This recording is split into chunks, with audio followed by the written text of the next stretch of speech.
Hello student, in this video we will discuss class 10 topic electricity. What is definition of electricity? Electricity is the branch of physics. Electricity is the branch of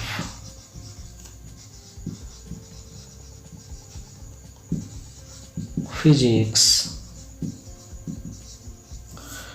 in which we study phenomena associated with charge,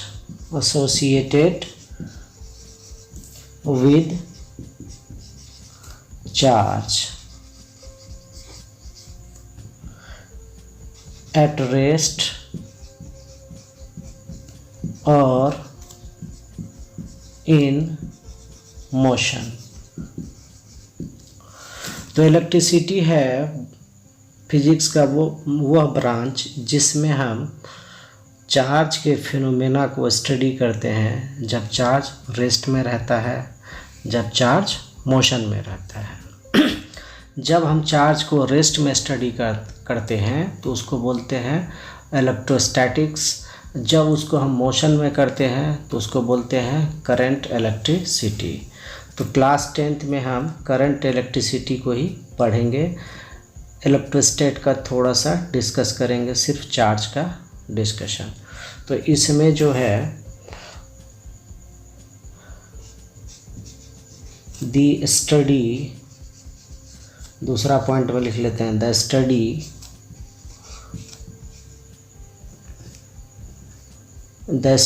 of phenomena associated with charge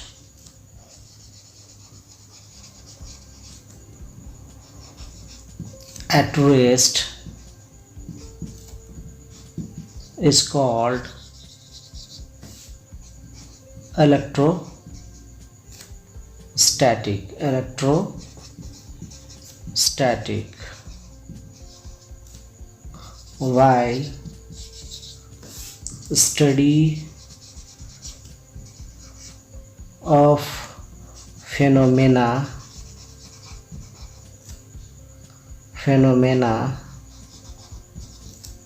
of charge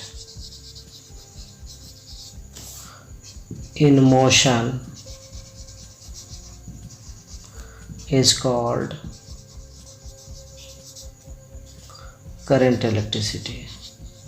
तो current electricity को हम define कर सकते हैं, electricity का वह branch जिसमें हम चार्ज के फिनोमेना का स्टडी करते हैं जब चार्ज मोशन कर रहा होता है। ठीक, इलेक्ट्रोस्टैटिक में हम चार्ज का फिनोमेना का स्टडी करते हैं जब वो रेस्ट में रहता है। ठीक, यह चार्ज बहुत स्लोली मोशन करता है। स्लोली मूविंग चार्ज का स्टडी भी हम इलेक्ट्रोस्टैट में ही करते हैं। तो आप इसको नोट कर सकते हैं मेरे साथ साथ में, तब ज़्यादा समझ में आए। इसको आप नोट कर लीजिए। अब हम चलते हैं चार्ज किसको कहते हैं उसको डिफाइन कर लेते हैं। चार्ज, तो चार्ज का कोई प्रॉपर डेफिनेशन हमको कहीं नहीं मिलता है, किसी बुक में भी नहीं मिलता है। हम बस एक फेनोमेना या उसके नेचर के हिसाब से इसको हम डिफ़ाइन कर लेते हैं। तो चार्ज को हम डिफ़ाइन कर सकते हैं the property of matter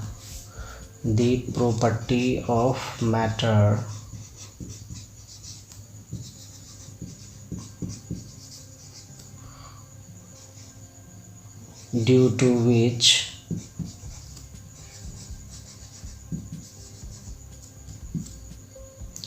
it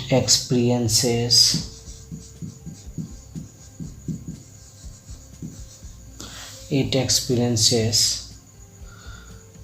force when it is placed in a electromagnetic field. Electromagnetic field में जब किसी मैटर को रखते हैं, उस पर फोर्स लगता है, तो उस प्रॉपर्टी को बोलते हैं charge. Electromagnetic field is called charge.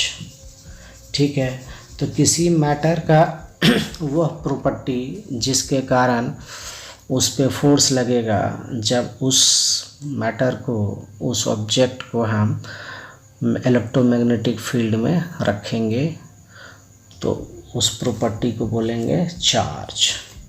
तुम चार्ज को इस तरह से भी डिफाइन कर सकते हैं। ठीक है, दूसरा तरीका है the property arises on a neutral body। Neutral body उस बॉडी को कहते हैं जिसमें कोई चार्ज नहीं होता है। The property arises on a neutral body due to loss or gain of electrons। ठीक है, तो कोई भी न्यूट्रल बॉडी इलेक्ट्रॉन को लूज करेगा या गेन करेगा, जिसके कारण एक प्रॉपर्टी आएगा, उसी प्रॉपर्टी को बोलते हैं इलेक्ट्रिक चार्ज। ठीक है, ड्यू टू लॉस और gain of electron is called charge. Charge कहते हैं उसको। ठीक, तो जिस प्रॉपर्टी के कारण कोई न्यूट्रल बॉडी, जो मतलब जब कोई न्यूट्रल बॉडी इलेक्ट्रॉन को लूज या गेन करता है, तो उस पर जो प्रॉपर्टी आ जाता है, उस प्रॉपर्टी को बोलते हैं चार्ज। ठीक है, न्यूट्रल बॉडी कहते हैं, न्यूट्रल बॉडी को डिफाइन कर लेते हैं।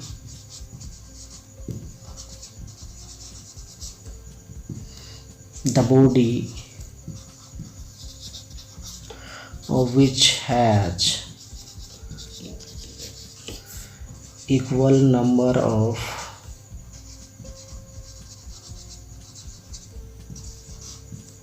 electrons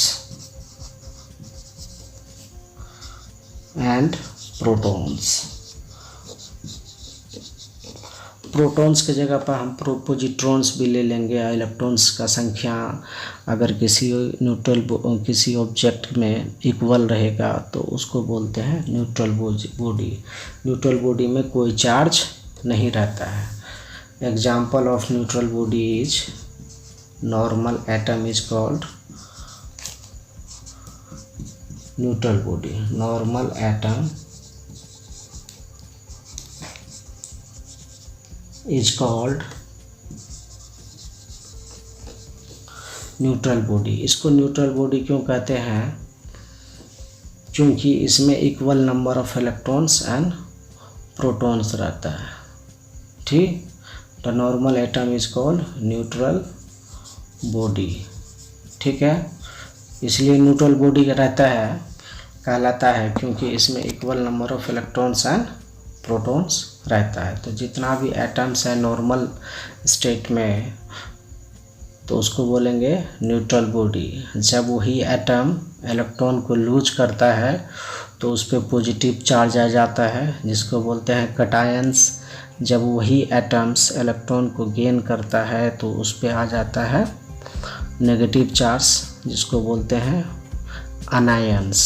तो अनायंस में नेगेटिव चार्ज रहता है और कैटायंस में पॉजिटिव चार्ज रहता है। तो जब भी कोई न्यूट्रल बॉडी इलेक्ट्रॉन को लूज करेगा, तो उस पर पॉजिटिव चार्ज आएगा। जब भी कोई न्यूट्रल बॉडी इलेक्ट्रॉन को गेन करेगा, तो उस पर नेगेटिव चार्ज आएगा। तो ज़्यादा बेस्ट डेफिनेशन तो हमारा यही रहा। पहला वाला से उतना खास हमारा मतलब डेफिनेशन क्लियर नहीं हो रहा है, ज़्यादा फेथफुल यही लग रहा है सेकंड वाला। ठीक, तो दोनों डेफिनेशन को रखेंगे हम लोग दिमाग में। ठीक है, चार्ज का एसआई यूनिट क्या होता है? कूलम होता है। SI unit of charge is coulomb. Charge को हम लोग क्यू से रिप्रेजेंट करते हैं। तो चलिए उसको भी लिखा देते हैं। SI unit of charge is coulomb. इसको सिंबॉलिकली हम C से रिप्रेजेंट करते हैं, ठीक है। चार्ज इज रिप्रेजेंटेड बाय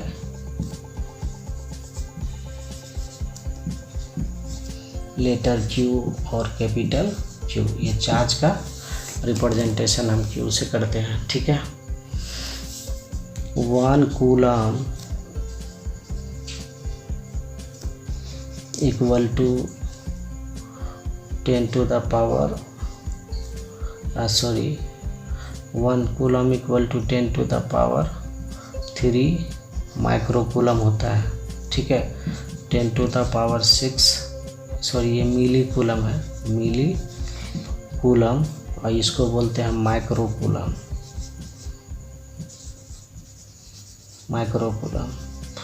ठीक है। 1 coulomb equal to 10 to the power 3 milli coulomb, 10 to the power 6 micro coulomb. Milli को हम लिखते हैं ऐसे, और माइक्रो को लिखते हैं हम लोग म्यू सी के तरह, ठीक है। तो इसको दिमाग में रखेंगे। तो चलिए एक एग्जांपल लेते हैं पहले, तब उसके बाद हम इलेक्ट्रिक पोटेंशियल और पोटेंशियल डिफरेंस को पढ़ेंगे।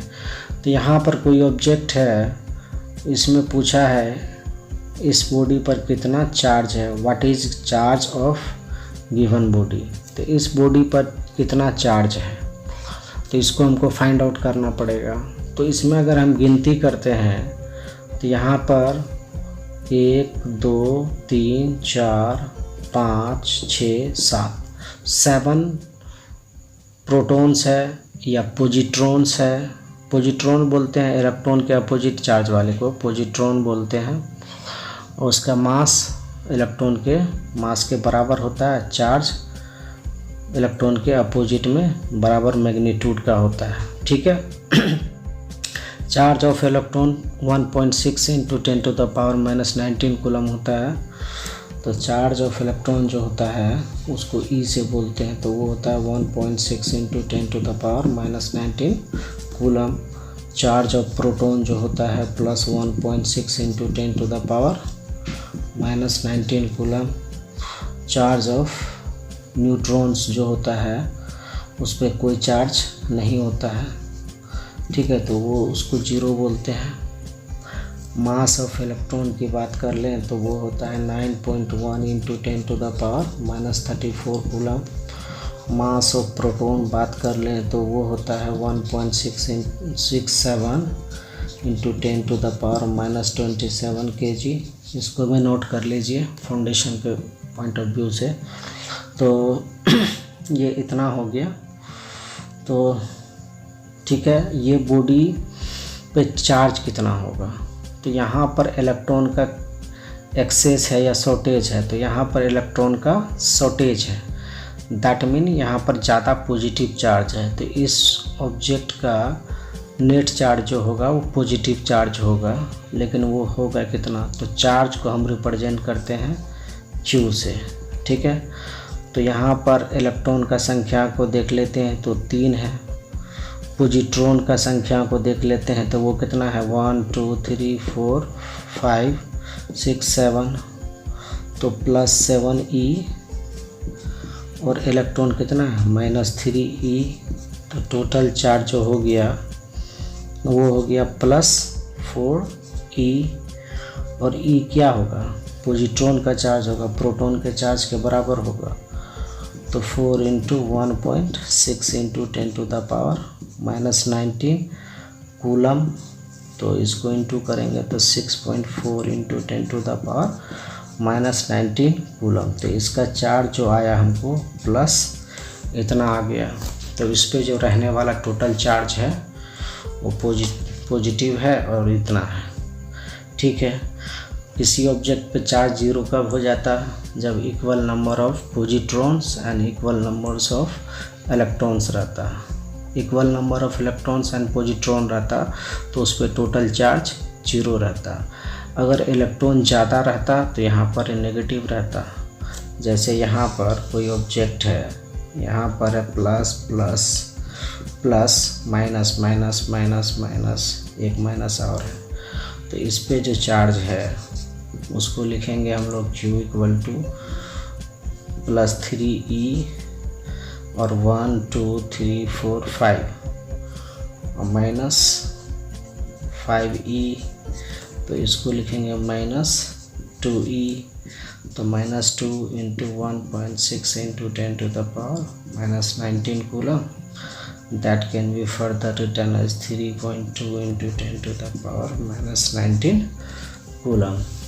तो इस पर नेगेटिव चार्ज है क्योंकि इसमें इलेक्ट्रॉन की संख्या ज़्यादा है और पॉजिट्रॉन की संख्या कम है। अगर equal number of electrons and proton रहता तो उसको बोलते हैं न्यूट्रल बॉडी। जैसे ये plus plus minus minus minus, तो यहाँ पर टोटल चार्ज होगा वो प्लस 3e और माइनस 3e, तो इस पे टोटल चार्ज ज़ीरो हो गया। ठीक है, तो अब आपको पता चल चुका होगा जो एटम्स पर टोटल चार्ज ज़ीरो क्यों होता है, क्योंकि उस पर equal number of electrons and protons रहता है। Find the shortage of electrons to gain plus 1 coulomb of charge on a neutral body. तो कोई न्यूट्रल बॉडी था तो वो लूज करेगा इलेक्ट्रॉन को, तब इस पे प्लस 1 कूलम ऑफ चार्ज आएगा।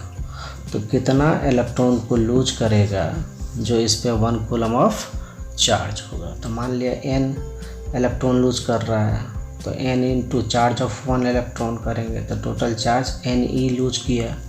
ठीक है, तो Q इक्वल टू क्या लिखेंगे, जितना लूज किया इलेक्ट्रॉन उसका उतना टाइम से इंटू कर देंगे चार्ज ऑफ 1 इलेक्ट्रॉन को, तो Q इक्वल टू डायरेक्टली क्या लिखेंगे n इंटू e। इलेक्ट्रॉन आधा नहीं हो सकता है, इलेक्ट्रॉन 2.5 नहीं हो सकता है, 8/3 नहीं हो सकता है। इलेक्ट्रॉन जब भी होगा तो कंप्लीट पूरा होगा, तो n जो होगा हमेशा इंटीजर होगा। n इज इंटीजर, n क्या रहेगा, इंटीजर। क्यों रहेगा, क्योंकि इलेक्ट्रॉन को हम आधा नहीं कर सकते हैं, ढाई नहीं लिख सकते हैं। जैसे इलेक्ट्रॉन 5/2 इलेक्ट्रॉन नहीं हो सकता है, 1/2 इलेक्ट्रॉन नहीं हो सकता, 1/4 इलेक्ट्रॉन नहीं हो सकता, 7/3 इलेक्ट्रॉन्स नहीं हो सकता। तो n जब भी रहेगा, इलेक्ट्रॉन जब भी रहेगा तो कंप्लीट नंबर में रहेगा, इंटीजर में रहेगा। ठीक है, तो Q क्या है, total charge gain on a body. n क्या है, इसमें से कितना इलेक्ट्रॉन निकला या कितना इलेक्ट्रॉन आया। नेगेटिव चार्ज रहता तो इलेक्ट्रॉन को आना पड़ता, पॉजिटिव चार्ज है तो इलेक्ट्रॉन को निकलना पड़ा। तो कितना इलेक्ट्रॉन निकला वो हमको पता नहीं है, तो उसको क्या बोलेंगे, n। ठीक, और E क्या चीज़ है, E है आपको चार्ज ऑफ 1 इलेक्ट्रॉन। ठीक, तो टोटल चार्ज इक्वल टू क्या हो जाएगा, n इंटू E। तो Q मतलब कितना चार्ज डेवलप हुआ था, तो इसमें बोला 1, तो 1 equal to n into E। तो हमको n निकालना है, तो 1/e करेंगे, तो 1/e करेंगे तो इसको लिखेंगे चार्ज ऑफ 1 इलेक्ट्रॉन का मैग्नीट्यूड। ठीक, तो इसको 1/1.6 into 10 to the power minus 19 coulomb, तो इसको 10/16 लिखेंगे और 10 to the power 19 हो जाएगा। तो इसको लिखेंगे 5/, ये हमारा 16 है तो 5/8 इंटू 10 to the power 19, तो 0.625 into 10 to the power 19 electrons हुआ। ठीक, तो इसको हम स्टैंडर्ड फॉर्म में लिखेंगे तो यह हो जाएगा 6.25 into 10 to the power minus 19 electrons. ठीक है, तो इतना इलेक्ट्रॉन्स हमको चाहिए, प्लस में होगा, गलती से हो गया -19, तो प्लस इतना इलेक्ट्रॉन्स क्या करेगा, इसमें से लूज करेगा। किसमें से, तो न्यूट्रल बॉडी से इलेक्ट्रॉन्स को लूज करना पड़ा। ठीक, तो यहाँ पर हमारे पास दो ऑब्जेक्ट है, ऑब्जेक्ट ए और ऑब्जेक्ट बी। तो हमसे पूछा है which body have correct possible charge. तो दोनों में से किस ऑब्जेक्ट पर करेक्ट चार्ज पॉसिबल है। तो सबसे पहले करेक्ट पॉसिबल चार्ज के लिए हम जानते हैं कोई ऑब्जेक्ट इलेक्ट्रॉन को, न्यूट्रल ऑब्जेक्ट, कोई न्यूट्रल ऑब्जेक्ट जब इलेक्ट्रॉन को लूज करता है या गेन करता है तब उस पर चार्ज अराइज होता है। तो कितना इलेक्ट्रॉन लूज किया या गेन किया उसको हम n लिखते हैं नंबर, और एक चार्ज का इलेक्ट्रॉन के, जिसको इलेक्ट्रॉन के चार्ज को हम बोलते हैं बेसिक चार्ज, ठीक है, या फंडामेंटल चार्ज बोलते हैं इलेक्ट्रॉन के चार्ज को। तो ये चार्ज ऑफ 1 इलेक्ट्रॉन्स है, तो ये होगा। और n जब भी होना है तो वो इंटीजर होना पड़ेगा, वो आधा, ढाई, डेढ़ नहीं हो सकता है। जब भी होगा तो होल नंबर होगा, इंटीजर नंबर होगा, इंटीजर नंबर होना चाहिए। ठीक है, तो जिसका इंटीजर नंबर होगा वो पॉसिबल होगा, नहीं तो पॉसिबल नहीं होगा। तो 4QA के लिए चेक कर रहे हैं, तो n इक्वल टू क्या होना चाहिए, QA/E। तो QA हमारा है 5 × 10⁻⁻20 divided by charge of 1 electron का मैग्नीट्यूड। ठीक है, तो ये हो जाएगा 550/16 × 10⁻⁻1 हो जाएगा ऊपर जाके। ठीक, तो ये लिखेंगे 25/4, तो इसको लिखेंगे 0.625 कैलकुलेट करके आ जाएगा। ठीक, तो इतना इलेक्ट्रॉन पॉसिबल नहीं है क्योंकि ये इंटीजर किसी भी शर्त पे नहीं होगा 0.625, तो ये पॉसिबल नहीं है। जब इसको चेक करते हैं ये पॉसिबल है या नहीं, तो 4 चार्ज QB, तो इस सिचुएशन में हमारा जो चार्ज है उसके लिए n निकालना है। तो n इक्वल टू होगा, चार्ज हमारा है 3.2 × 10⁻18 divided by charge of 1 electron, उसका मैग्नीट्यूड लेते हैं, साइन को छोड़ देते हैं। तो इसको लिखेंगे 2 × 10⁻, हाँ ये माइनस में दिया हुआ था चार्ज। ठीक है, तो ये -18 है +19, तो इसको लिखेंगे 2 × 10⁻1, दैट मीन 20 इलेक्ट्रॉन्स हो रहा है, नंबर का संख्या, इसका नंबर 20 हो रहा है। तो दिस चार्ज इज पॉसिबल, तो charge on B is possible, charge on A is not possible.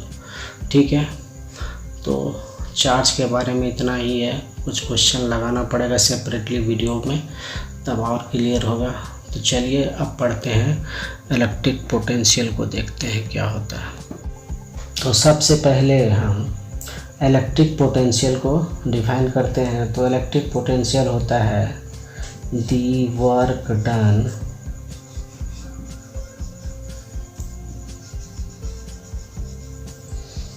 in bringing a unit positive charge. The work done in bringing a unit positive charge,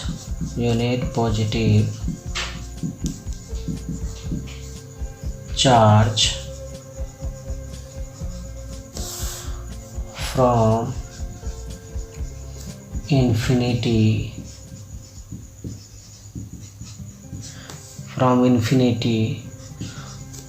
to a point inside an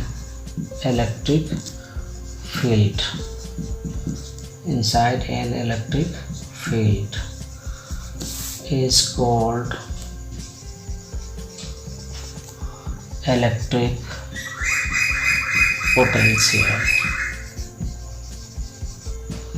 चलिए इसको समझाते हैं। पहले तो हमको work done करना पड़ता है, एक्सटर्नल एजेंट को वर्क डन करता है। ये कोई इलेक्ट्रिक फील्ड है, ठीक है। इलेक्ट्रिक फील्ड किसका रीजन होता है? तो किसी चार्ज के कारण जो रीजन बनता है उसको बोलते हैं इलेक्ट्रिक फील्ड। तो यहाँ से कट जाता है वीडियो। तो ये कोई मान लेते हैं फील्ड है, ये किसी चार्ज के कारण बना होगा, ठीक है। तो ये फील्ड बना है, तो इसमें दूसरा चार्ज को रखेंगे तो उसको अट्रैक्ट कर सकता है या रिपेल कर सकता है। अगर ये सोर्स चार्ज जिससे ये फील्ड बना है अगर वो पॉजिटिव है तो इसको बाहर की तरफ फोर्स लगाएगा। अगर ये नेगेटिव चार्ज रहता तो उसको अपने तरफ अट्रैक्ट करता। तो ये किसी फील्ड का, किसी चार्ज का फील्ड है, ठीक है। इन्फिनिटी का मतलब होता है बहुत दूर। तो इसके बाउंड्री पर कोई चार्ज रहेगा, मान लेते हैं वो चार्ज Q0 है। वो चार्ज क्या है? Q0 है। उसको हमको किसी पॉइंट, इस इलेक्ट्रिक फील्ड के पॉइंट पे लेके आना है। तो इस चार्ज के यूनिट अमाउंट को लाने में जितना वर्क डन हमको करना पड़ेगा उसी वर्क डन को हम बोलते हैं इलेक्ट्रिक पोटेंशियल, ठीक है। तो ये जो फील्ड बना होगा किसी चार्ज के कारण बना होगा। तो चार्ज पॉजिटिव टेस्ट चार्ज बोलते हैं जिस चार्ज को लेके आते हैं। तो उस चार्ज को हमको सोर्स चार्ज के तरफ लेके आना पड़ रहा है। तो यहाँ पर हमको फोर्स लगा के वर्क डन करना पड़ेगा। क्यों करना पड़ेगा?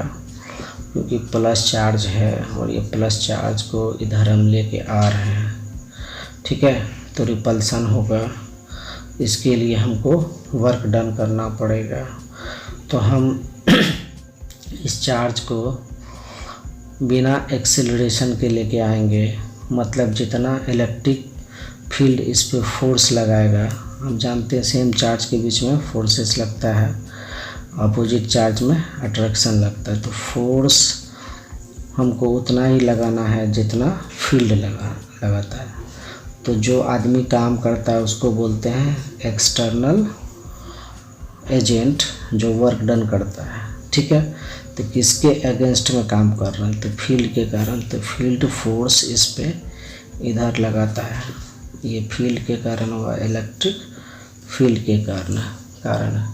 तो FEL लिख लेते हैं इसको साफ साफ, FEL, इलेक्ट्रिक फील्ड के कारण और ये एक्सटर्नल एजेंट के कारण। तो ये फोर्स हम उतना ही लगाएंगे जितना इलेक्ट्रिक फील्ड लगा रहा है। तो टोटल फोर्स जो इस चार्ज पे लग रहा है वो 0 होगा, ठीक है। तो अब अगर ये रेस्ट में रहेगा तो रेस्ट में ही रहना पड़ेगा, या इसको मोशन करवा रहे हैं तो मोशन जो करेगा ये कांस्टेंट वेलोसिटी से करेगा। आप चाहो तो बस इस डेफिनेशन को लेके ही निकल सकते हो, लेकिन समझने के लिए तो कुछ कंसेप्ट लगाना पड़ेगा। तो यहाँ पर ये वेलोसिटी जो रहेगा कांस्टेंट रहेगा। जब कांस्टेंट वेलोसिटी रहता है तो एक्सेलरेशन 0 होगा। तो 0 एक्सेलरेशन से हम चार्ज को कैपिटल Q की तरफ लेके आ रहे हैं। तो इसका लाने का रास्ता चाहे कोई भी हो, किसी भी रास्ता से लाएंगे तो उतना ही वर्क होगा जितना हम सीधा लेके आएंगे, ठीक है। इसको बोलते हैं कंजर्वेटिव फोर्स फील्ड, जहाँ पर एनर्जी का खर्चा किसी दूसरे फॉर्म में नहीं होता है, ठीक है। तो हम Q0 चार्ज को इन्फिनिटी से लेकर पॉइंट A तक लाते हैं किसी भी रास्ते से, तो वर्क डन उतना ही हो रहा है। तो Q0 चार्ज को हम पॉइंट इन्फिनिटी से पॉइंट A तक ला रहे हैं, ठीक है। तो इसमें हमको वर्क डन करना पड़ा, ठीक। कितना चार्ज को? तो Q0 को लाने में W वर्क डन करना पड़ता है। तो हम लिखेंगे work done to bring Q naught charge from, let कर लेते हैं, इसको मान लेते जितना लग रहा है, तब हम एक्सप्रेशन लिखेंगे। Let work done to bring Q naught charge from infinity to point A is W। Work done to bring Q naught charge from infinity to point A कितना लग रहा है, W। तो therefore for unit charge work will be question mark. तो Q naught charge को लाने में हमको W वर्क लग रहा है। Q naught चार्ज को लाने में कितना लग रहा है, W।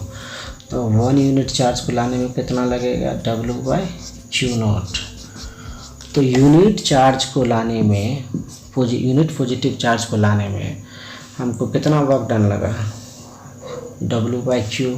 तो इसी को तो बोलते हैं इलेक्ट्रिक पोटेंशियल। क्या बोलते हैं इसको, इलेक्ट्रिक पोटेंशियल बोलते हैं। ठीक है, तो इलेक्ट्रिक पोटेंशियल इसी को बोलते हैं। ठीक, तो इलेक्ट्रिक पोटेंशियल को हम रिप्रेजेंट करते हैं लेटर V से। V इक्वल टू क्या हो गया, W बाई Q naught। तो इलेक्ट्रिक पोटेंशियल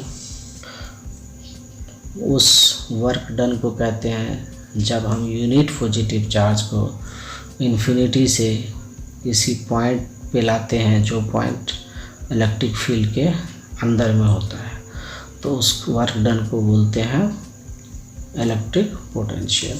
तो इलेक्ट्रिक पोटेंशियल को हम आप डिफाइन करते हैं फिर से एक बार। The work done in bringing a unit positive charge from infinity to a point inside an electric field is called electric potential. तो कितना चार्ज को लेके जाने में वर्क डन करना पड़ता है, तो 1 यूनिट पॉजिटिव चार्ज को कहाँ से, इन्फिनिटी से किसी एक पॉइंट पर, जो पॉइंट किसी इलेक्ट्रिक फील्ड के अंदर में होगा, तो उस वर्क डन को बोलते हैं electric potential.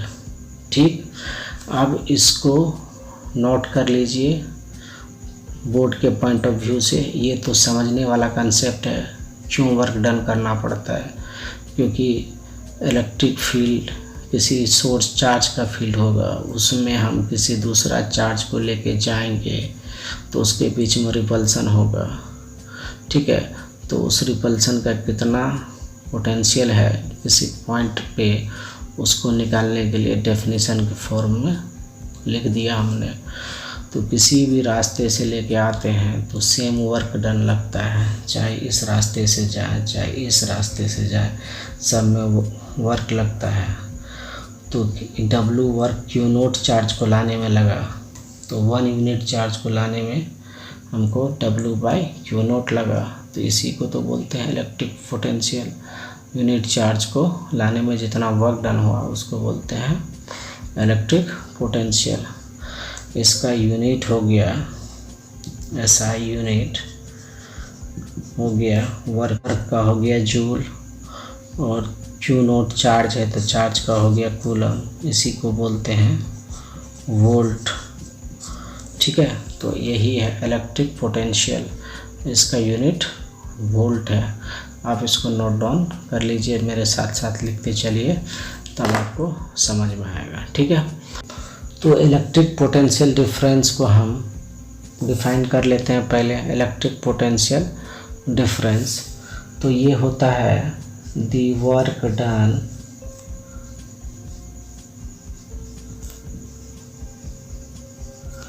In shifting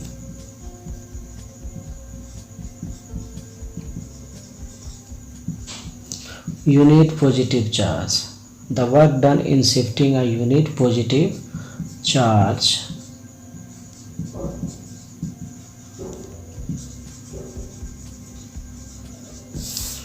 from one point to another point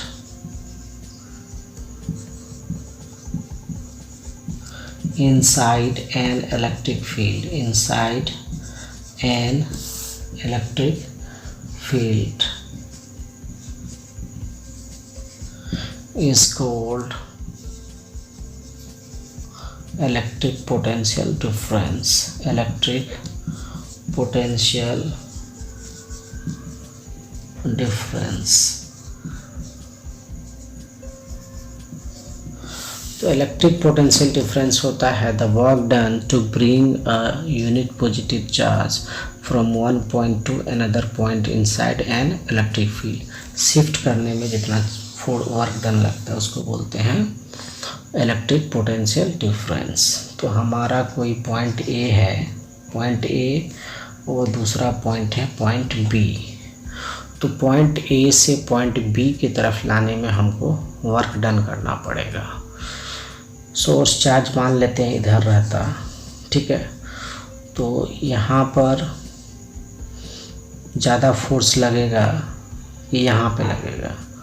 तो चार्ज की तरफ आएंगे पॉजिटिव चार्ज को लेके जाने में, तो वर्क डन ज़्यादा करना पड़े, ज़्यादा फोर्स लगेगा क्योंकि चार्ज के नज़दीक आ रहा है, ठीक है। तो यहाँ से यहाँ तक हम इसको शिफ्ट कर सकते हैं किसी भी रास्ते से, तो इसमें हमको वर्क डन करना पड़ा। तो अकॉर्डिंग टू डेफिनेशन मान लेते हैं ये W वर्क करना पड़ा चार्ज ए से, मतलब ए से बी तक लाने में इसको हमको वर्क डन करना पड़ा W। तो Q0 चार्ज को लाने में हमको वर्क डन करना पड़ा W। तो 1 यूनिट को लाने में शिफ्ट करने में कितना काम करना पड़ेगा W/Q0। तो इसी को बोलते हैं इलेक्ट्रिक पोटेंशियल डिफरेंस। क्या बोलते हैं? Electric potential difference of two points.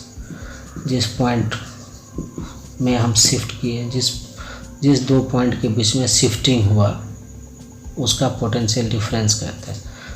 तो electric potential difference of two points. तो सबसे ज़्यादा पोटेंशियल कहाँ का होगा? बी का होगा, ठीक है, क्योंकि बी पॉइंट जो है सोर्स चार्ज के नज़दीक में है। तो V B minus V A करना पड़ा किसको? ये वर्क डन फिजिकल एजेंसी को करना पड़ा, फिजिकल एजेंट को करना पड़ा, एक्सटर्नल एजेंट को ये काम करना पड़ा, ठीक है। तो ये वर्क डन जो है फील्ड के कारण नहीं है, किसी एक्सटर्नल एजेंट के कारण है। तो इसी को बोलते हैं इलेक्ट्रिक पोटेंशियल डिफरेंस, जिसको हम वी भी लिख सकते हैं, ठीक है। तो इसका भी यूनिट वोल्ट ही होगा क्योंकि जूल पर कूलम है। तो इसका भी ऐसा यूनिट क्या होगा? वोल्ट होगा। क्या होगा? वोल्ट होगा, जूल पर कूलम होगा। तो ये हुआ इलेक्ट्रिक पोटेंशियल डिफरेंस, ठीक है। तो एक क्वेश्चन लेकर समझते हैं हमने इलेक्ट्रिक पोटेंशियल डिफरेंस में क्या सीखा।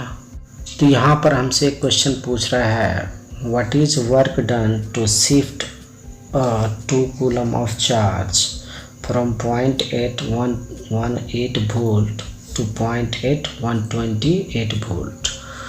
तो हमको यहाँ पर क्वेश्चन है, हम 118 वोल्ट से 128 वोल्ट तक Q कितना है, Q0 हमारा 2 कूलम चार्ज है, उसको ले जाने में कितना वर्क डन होगा उसको फाइंड आउट करना है। तो हम जानते हैं since electric potential difference is given as electric potential difference, electric potential difference V equal to होता है W/Q0, और V मतलब पोटेंशियल डिफरेंस है, तो पोटेंशियल डिफरेंस हो जाएगा 128 माइनस 118 इक्वल टू W/Q0 हमारा 2 कूलम है। तो इसको लिखेंगे 10 इक्वल टू W/2, तो इसको लिखेंगे W इक्वल टू 10 × 2 लिखेंगे। तो हमारे पास W इक्वल टू हो जाएगा 20 जूल ऑफ वर्क डन हमको लग गया। कहाँ से कहाँ, तो 118 वोल्ट वाले पॉइंट से 128 वोल्ट वाले पॉइंट तक ले जाने में एक्सटर्नल एजेंट के कारण हमारा वर्क डन 20 जूल हुआ। ये तो हुआ एक्सटर्नल एजेंट के कारण। अगर फील्ड के कारण पूछता तो वर्क डन बाय फील्ड, अगर पूछता तो वर्क डन बाय फील्ड तो ये होता -20 जूल। ये वर्क डन बाय फील्ड, ये work done by external agent. ठीक है, एक्सटर्नल एजेंट का उल्टा वर्क डन करता है फील्ड। एक्सटर्नल एजेंट के कारण वर्क डन हुआ +20 जूल और वर्क डन बाय फील्ड हुआ -20 जूल। ठीक, इसको भी दिमाग में रख लेंगे। तो चलिए अब हम इलेक्ट्रिक करंट को डिफाइन करते हैं। तो इलेक्ट्रिक करंट है the rate of flow of charge, the rate of flow of charge across cross section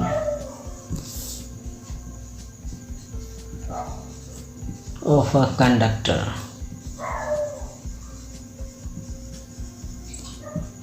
is called electric current।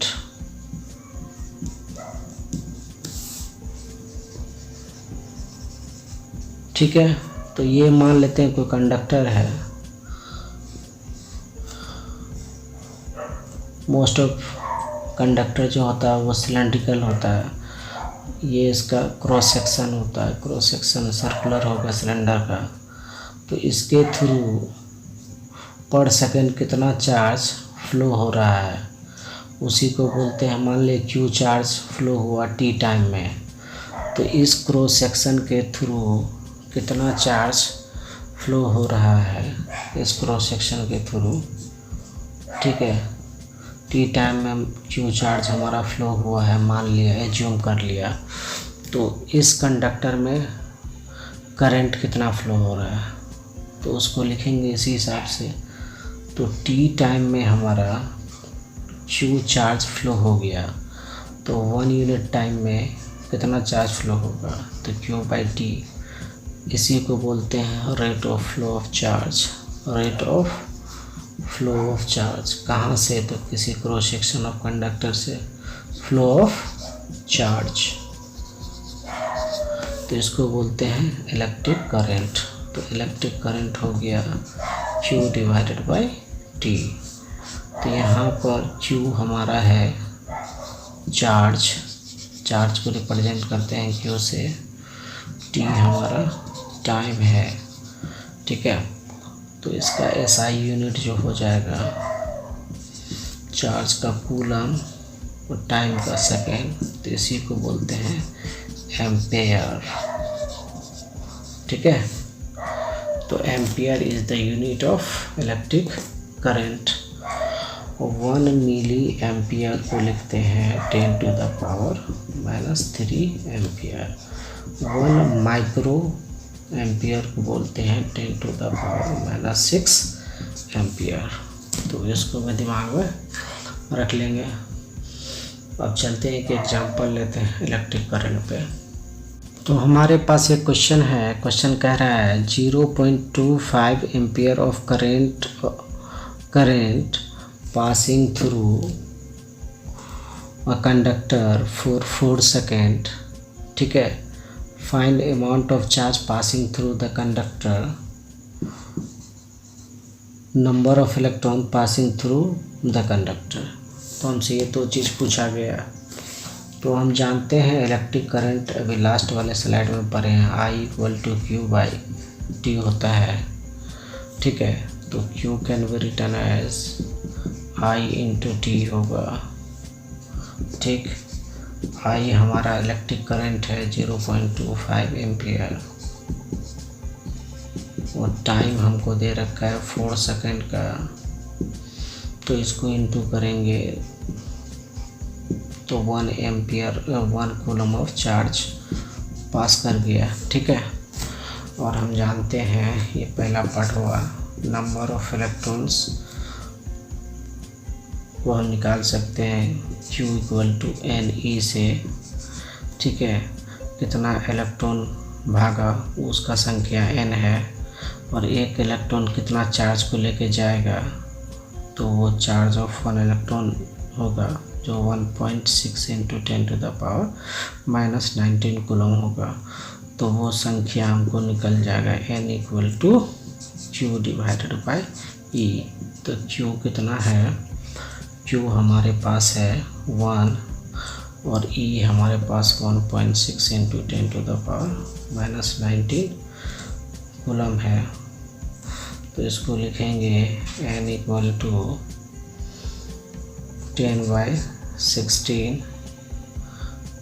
10/16 हो जाएगा, डेसिमल का पॉइंट ऊपर जाएगा, ये 19 हो जाएगा, तो इसको लिखेंगे तो ये हो जाएगा 0.625 × 10⁻19 इलेक्ट्रॉन्स। तो इसको हम लिख सकते हैं 6.25 × 10⁻18 इलेक्ट्रॉन्स। इतना इलेक्ट्रॉन्स निकलेगा कंडक्टर के थ्रू। ठीक है, तो यही है इसका आंसर। तो चलिए नेक्स्ट क्लास में हम लोग बात करेंगे रेजिस्टेंस, ओम्स लॉ और सर्किट की बात करेंगे। ठीक है।